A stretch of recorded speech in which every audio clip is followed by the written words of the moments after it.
बहनों, मैं एक देवी माँ का पचरा गा रही हूँ। आप लोग को अच्छा लगेगा तो लाइक शेयर कीजिएगा। ऊंचा पहाड़ों से उतरे देवी मैया हो कि घूमे लगली ना।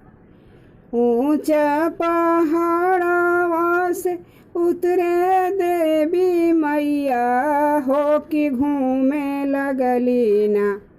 मैया गौआ के गलिया हो कि घूमे लगली ना। मैया गौआ के गलिया हो कि घूमे लगली ना। घूमता घूमता मैया के भइले दुपहरिया। घूमता घूमता मैया के भइली दुपहरिया। जुड़ाए लगली ना बैठी के नीमिया के छावा हो। जुड़ाए लगली ना मैया नीमिया के छावा हो। जुड़ाए लगली ना। घर में से निकालेली अपनी मालिनिया कि कई हो दे तू ना। मालिनी हमारो सिंगारवा कि कई हो दे तू ना। मालिनी हमारो सिंगारवा कि कई हो दे तू ना। बेला चमेला मालिन आसन लगवाली।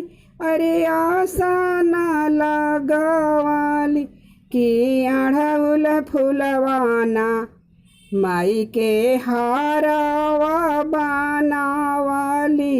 कि अड़हुल फुलवाना माई के हारवा बनावाली।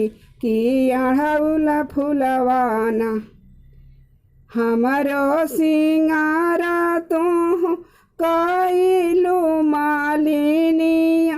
अरे कइलू मालिनी कि जुग जुग जियो ना।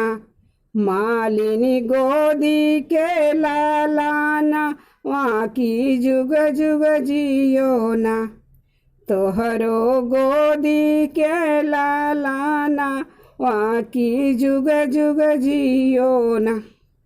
घरवा में बढ़े मालिन धान दौलतिया। अरे धान दौलतिया बाहरवा बढ़े ना। मालिनी खेता खरिहानावा बाहरवा बढ़े ना। मालिनी खेता खरिहानावा बाहरवा बढ़े ना। जुग जुग बढ़े मालिन तोहरो बालका वायर तोहरो होरी लावा कि अमर रहे ना। मालिन तोहरो सोहागवा कि अमर रहे ना। मालिन तोहरो सोहागवा कि अमर रहे ना। ऊंचा पहाड़वा से आइली मोरे मैया। अरे आइली मोरे मैया कि घूमे लगली ना। मैया गाँव